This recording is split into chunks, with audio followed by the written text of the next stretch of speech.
Netizen Indonesia harus tahu ya. Ada lagi desas-desus mengatakan, katanya live-nya Bunda dibanjiri oleh gift, bertabur gift. Wow, prestasi iya, benar sekali. Gue ngeliat sendiri banyak bawanya. ada yang ngasih mahkota, paus. Tapi ya, kalau perhatiin dengan seksama.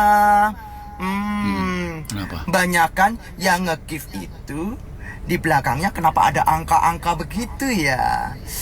Aku Maksudnya melihatnya angka? sih ada angka-angka, pasti angka-angka 303. Gue jadi penasaran ya. Pasti yang nge-gift gede-gede dan juga banyak itu pasti belakangnya tuh ada 303. Gue penasaran ya. Ayo Masa kita searching di Google. 303. Apa iya ya? Ternyata pasal 303 Kitab Undang-Undang Hukum Pidana mengatur tentang tindak pidana perjudian ilegal. Apakah ini berhubungan dengan judol yang katanya Bunda itu pemain judol? Gue nggak tahu ya. Jangan-jangan memang ada hubungannya. Dukungan yang sebesar itu dari perjudian ilegal. Judol. Markona si ratu judol. Markona si ratu judol. Markona si ratu judol. 303. Judol. Lagunya lucu juga ya, Markona si ratu judol. Nah. Tapi dari sini sih gue nggak bisa narik kesimpulan bahwa memang judol ya. Kalau soal gift yang ngasih terus ada yang terindikasi judol ya mungkin aja, tapi kan bukan haknya dia. Tapi di sini gue bilang ini kejauhan sih. Kalau memang ternyata ini jadi batu sandungan lah ya, kejauhan. Fajar nih kali ini kejauhan karena apa? Nggak ada indikasi bahwa dia ke situ. Ini cuma desas-desus yang benar-benar berdesus ya, tidak dari fakta-fakta dan bukti seperti yang Bang Minola Bukang bilang maksudnya. Pokoknya fakta dan bukti aja deh, nggak usah macem-macem, nggak usah terlalu jauh kayak gini judul tapi nggak ada buktinya kan. Akhirnya jadi kemana-mana kan, kita tujuannya untuk membantu Ruben biar dapat menangin hak asuh kan. Jadi kalau misalnya kayak begini, mungkin niatnya bagus tapi ya nggak kesini juga, kejauhan. Nih komentar-komentarnya nih ya, kita baca nih. Insya Allah Ruben sehat. Oh ya. Ngeri banget Sarkawi. Waduh, semakin kesini semakin kebongkar semua. Nah ini maksudnya kebongkar semua, apa memang udah ada indikasi ya dari dulu soal judul ya. Nah ini yang gua nggak tahu nih. Coba nih kalau kita lihat lagi yang lain soal ngeri banget. Aduh, Fajar lebay tapi berwibawa sehat selalu. Lebay tapi berwibawa sehat selalu. Maksudnya gimana sih? Lebay tapi berwibawa sehat selalu. Sudah bisa ketebak King. Nah maksudnya kalau bisa ketebak nih berarti emang udah ada tebakan bahwa Markona itu judol. Nah gua nggak tahu tuh soal itu. Nih kita lihat ya komentar yang lain lagi. Pantesan ya duitnya berapapun dari mantan kurang terus, ternyata judol. Nah ini gue nggak bisa meyakini atau bilang bahwa ini benar ya, karena gue selalu bilang sesuatu yang benar aja, karena nggak ada bukti, kecuali ada bukti dia transfer, ada bukti dia jadi member, ada bukti bagaimana. Kalau misalnya cuma ada DC datang ya, debt collector dari judol itu menagih, tapi kan itu atas nama Ruben, kata dia atas nama Ruben. Kalau misalnya dia judol apa iya, gue juga nggak tahu nih. Sarkawi kita lihat saja nanti drama apa, makanya duitnya kurang terus ternyata judol ya. Gue nggak tahu nih, gue nggak bisa komentar banyak soal ini. Judol nauzubillah bin salik, gift dari Jujut NNT bisa ke band dan ke Ciduk. Nah gue nggak paham nih maksudnya apa nih. Bakal Pajero ujung-ujungnya urusannya judol. Pajerong tuh maksudnya mobilnya kali ya, Pajero. Bravo kok Ruben. Nah gitu dong, bravo. Kita kan di sini semua untuk mendukung Ruben supaya bisa dapat hak asuh. Jadi kalau misalnya mau mendukung, kalau mau yang lebaynya jangan kejauhan. Ya Allah, ini kapan sih guys? Coba kita. Benda pun mengaku tak menyangka dihadiahi mobil mewah. Asalnya, Wenda sudah lama mengincar mobil tersebut untuk menjadi kendaraan pribadinya. Dan ternyata sang suami tercinta telah membelikan alat transportasi tersebut untuknya. Jadi tadi nggak pernah bilang, maksudnya tiap kali aku bilang, ya aku suka deh mobil ini gitu, terus kayak gitu yang ini aja yang dia, oh ya udah cekin aja gitu kayak, oh ya udah aku juga belum kepikiran mobil karena menurut aku ya udahlah aku. Kayak kita lagi jalan aja orang sukanya bagus ya gitu. Iya. Cuman aku itu mendengarkan. Enggak, kalau kita ngomongin mobil mah Banget dari sebelum nikah lah. Dari Iya, sebelum nikah tapi tuh cuma jalan. lewat aja suka yang aku, maksudnya aku mikirnya, jalan-jalan, ya udah rumah atau aja dulu BM karena kan merah nggak tahu muncul. apa yang aku minta itu tidak Jadiin konten lagi. tidak begitu gampang untuk didapatkan gitu. Jadi oh ya udah aku toleransi kok, ya udah rumah aja dulu, mobil mah nanti aja gitu aku mikirnya. Ini romantisnya. Wenda pun mengaku tak menyangka dihadiahi mobil. Karena yang aku minta itu tidak terlalu gampang untuk didapatkan. Jadi aku toleransi. Ya udahlah, rumah nanti aja, mobil aja dulu. Au. Au. Au. Au. Au. Au. Au. Au. Au. Au. Toleransi nggak tuh? Au. Toleransi. Au. Au. Au. Oh, tadi kan Au. kita mau Au. nonton yang lain, kenapa jadi nonton yang Toleransi. itu sih? Kok Au, itu au, bisa yang keluar ya? Kenapa ya? Netizen yang nyuruh, maksa, bahkan mendesak Males saya dia nih, untuk bocah. dukung Sarwenda dengan alasan Serius nih, serius. sama-sama perempuan, sama-sama Kristen, sama-sama Chinese. Sini saya bilangin, saya nggak peduli agama, nggak peduli suku, nggak peduli gender. Nah, Salah ya salah, benar ya benar. Dipikir pakai logika, lihat mana yang Setuju. punya bukti, mana yang cuma Setuju. narasi. Lihat jejak digital dari awal pernikahan Bukti. R sama S, semuanya baik-baik saja. bukti, Bahkan dengan si R bukti, itu jangan sangat narasi. meratukan, sangat memanjakan si S. Minta kompor 1M, oke. Minta tangga yang kayak piano, oke. Minta lift, oke. Minta rumah yang kayak istana, oke. Minta perabotan harganya M-an, oke. Semua diiyesin. Minta kolam renang disanggupin. Bahkan sering diberikan tas yang mahal-mahal. Kedua, waktu si S sakit-sakitan, si R merawat dengan sungguh-sungguh sepenuh hati. Sampai digendong segala loh, dicarikan dokter yang paling bagus, dirawat sampai sembuh, sampai sehat, sampai agak gemukan, sampai cakep, sampai cantik. Kalau R bukan suami yang baik, gak akan kayak gitu. Tanya aja sama suami-suami kalian di rumah. Kalau kayak gitu tuh suami yang baik atau bukan? Buat kalian yang suka komen-komen, suka nuduh kalau si R tuh NPD, ayo, para istri-istri korban NPD, ayo buka suara, ceritakan gimana itu reaksi suami kalian yang NPD kalau kalian lagi sakit. Gimana? Ngomong, buka suara. Laki NPD itu paling benci kalau istrinya sakit. Boro-boro dirawat, dibawa ke dokter. Yang ada dimaki-maki, disalah-salahin, dihina-hina, dibilang perempuan sial, dibilang repotin, dibilang perempuan penyakitan, cepat mati aja. Habis puas maki-maki, ditinggal pergi. Ya kan alasannya kerja, alasan ini, alasan itu. Udah gak peduli kamu mau pingsan, mau metong, mau kelelep di bak mandi. Gak peduli dia.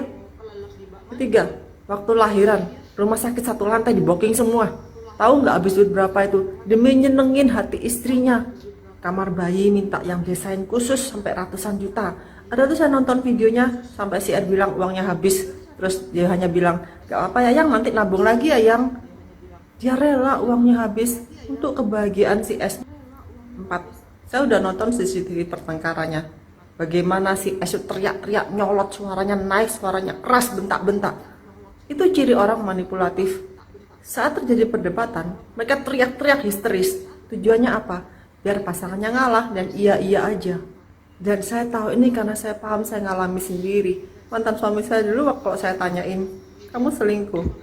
Dia jawabnya, kalau saya selingkuh, saya nggak akan pulang. Saya nggak akan di sini sekarang ini. Histeris. Biar saya diam, karena saya malu kalau ada tetangga, kalau ada orang dengar, malu depan anak-anak, kasihan anak-anak. Jadi saya akhirnya diam, nggak nanya lagi. Komen dari netizen yang nyuruh, maksa, bahkan mendesak saya untuk dukung Sarwenda dengan alasan sama-sama perempuan, sama-sama Kristen, sama-sama Chinese. Sini saya bilangin, saya nggak peduli agama, nggak peduli suku, nggak peduli gender. Salah ya salah, benar ya benar. Dipikir pakai logika, lihat mana yang punya bukti, mana yang cuma narasi. Lihat jejak digital. Ya, gue sih dari semua yang membela Ruben ya, bukan yang gue mempunyai masalah pribadi, tapi gue lebih percaya sama Shirley Cebing dan Bang Minola. Bang Minola selalu dengan bukti membela Ruben untuk memenangkan hak asuh untuk Ruben. Kalau Shirley Cebing ini, dia nggak pansos. Kalau yang lain tuh rata-rata pansos. Karena apa? Shirley Cebing sudah terkenal karena dia mempunyai kasus yang dengan mantan suaminya sekarang ya, yang NPD juga, politisi juga, bahkan juga pendeta, itu yang sangat luar biasa. Jadi apa yang diceritakan Shirley Cebing ini soal CCTV-nya Sawenda dan bilang bahwa itu NPD, dia tahu betul ciri-ciri orang PD. Jadi memang gue bisa percaya dan teman-teman juga mungkin bisa dipercaya. Karena apa? Background story-nya dari Shirley Cebing ini kita harus meriksa background-nya. Background story-nya dia tahu betul permasalahan bagaimana rasanya hidup dengan seorang NPD dan juga istilahnya dipush ya, dimanipulasi secara psikologis. Sama seperti Ruben. Walaupun dia cinta tapi sebetulnya dia dimanipulasi secara psikologis. Ini menurut gue ya, nggak tahu bener apa enggak. Intinya Ruben sudah berbuat segitu baiknya, segitu memanjakan, tetapi dianggap menderita dan bilang 11 tahun menderita. Ya seperti yang banyak yang bilang, apa iya dapat WM merah itu menderita? Apa iya dikasih rumah menderita segitu mewahnya? Apa iya dikasih tangga bisa nyala itu menderita, dikasih lift menderita 200 juta dan banyak lagi. Jadi bisa dipercaya. Ada klarifikasi baru lagi dari SW masalah tentang pembulian anak, ya kan? Tania Talia. Sekarang gini, Buyang nih ya, apa sebenarnya yang diklarifikasiin? Mudah-mudahan kuping gue belum congean ya.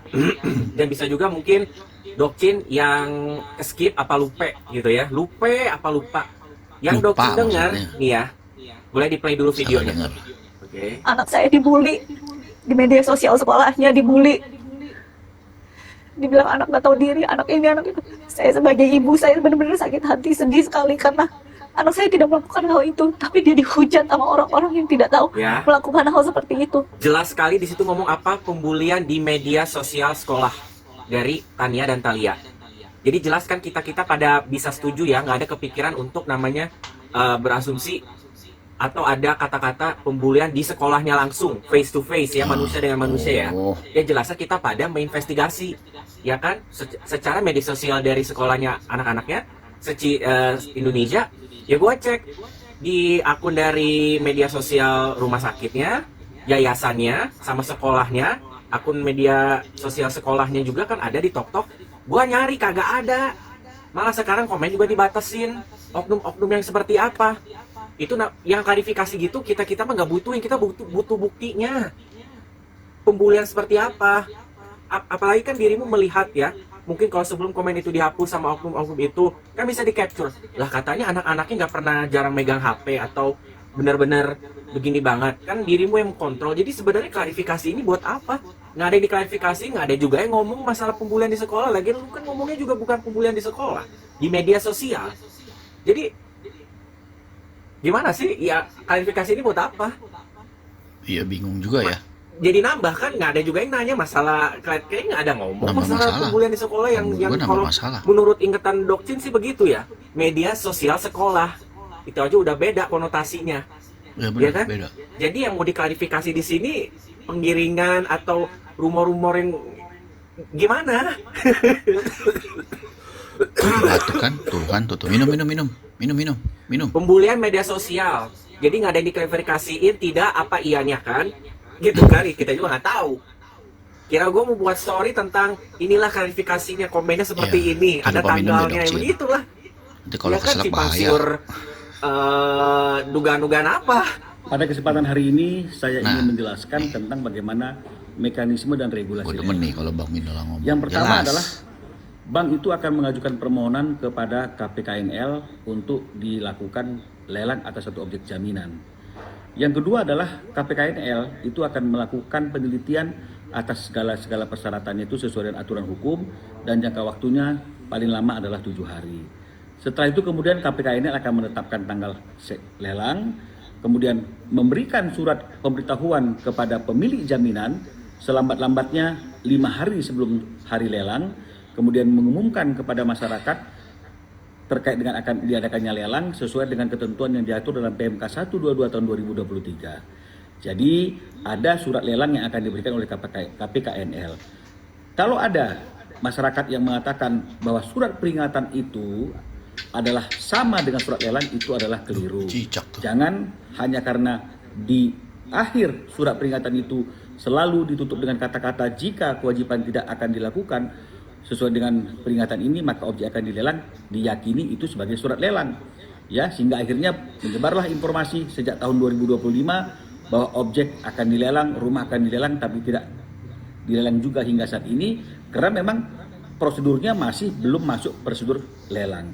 Jadi semoga informasi ini bisa memberikan pemahaman dan pengetahuan dan berguna bagi kita semuanya. Terima kasih. Ini informasi aja ya soal rumah lelang yang selalu didengungkan, padahal sih ternyata belum, karena dari 2025. Kalau memang niatnya bener-bener mau dilelang ataupun mau status lelang, ya udah dilelang kali 2025. Jadi ini Bang Minola menjelaskan ya. Seru kan video hari ini. Kita udahan dulu ya, udah malam. Besok gua akan bikin video terbaru lagi. Mudah-mudahan lo suka. Jangan lupa subscribe, share, like, dan komentar. Gue tunggu banget karena dari komentar gue jadi ada ide baru. Terima kasih, bye-bye.